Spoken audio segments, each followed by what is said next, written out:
Bro kabaddi தொடரோட 48வது நாள் போட்டியில Jaipur pink panthers மற்றும் பெங்கால் வாரியர்ஸ் அணிகள் மோதினாங்க. இந்த போட்டியில 42க்கு 25 என்ற புள்ளி வித்தியாசத்துல ஜெய்ப்பூர் அணி அபார வெற்றி பெற்றது. வெற்றி பெற்ற ஜெய்ப்பூர் அணி 21 ரைடு பாயிண்ட்டுகளையும் 14 டேக்கல் பாயிண்ட்டுகளையும் 4 ஆல் அவுட் பாயிண்ட்டுகளையும் எடுத்தாங்க. பெங்கால் அணி 17 ரைடு பாயிண்ட்டுகளையும் 8 டேக்கல் பாயிண்ட்டுகளையும் எடுத்தாங்க. ஜெய்ப்பூர் வீரர் அர்ஜுன் தேஷ்வால் 15 பாயிண்ட்டுகளை எடுத்து அபார ஆட்டத்தை வெளிப்படுத்தினார். 40வது நிமிடத்தோட முடிவுல 17 புள்ளிகள் வித்தியாசத்துல பெங்கால் அணியை வீழ்த்தி ஜெய்ப்பூர் அணி அபார வெற்றி பெற்றது. மற்றொரு போட்டியில தெலுங்கு டைட்டன்ஸ் ஹரியானா ஸ்டீலர்ஸை எதிர்கொண்டாங்க.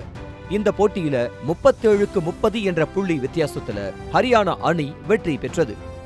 ஹரியானா அணி 16 ரைடு பாயிண்ட்டுகளையும் 18 டேக்கல் பாயிண்ட்டுகளையும் எடுத்தாங்க. தெலுங்கு டைட்டன்ஸ் அணி 16 ரைடு பாயிண்ட்டுகளையும் 7 டேக்கல் பாயிண்ட்டுகளையும் எடுத்தாங்க.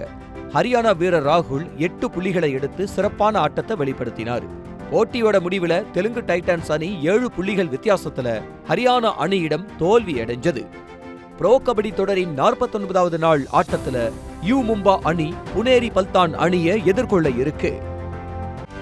செய்திகளை உடனுக்குடனும் துல்லியமாகவும் தெரிந்து கொள்ள சப்ஸ்கிரைப் பண்ணுங்க.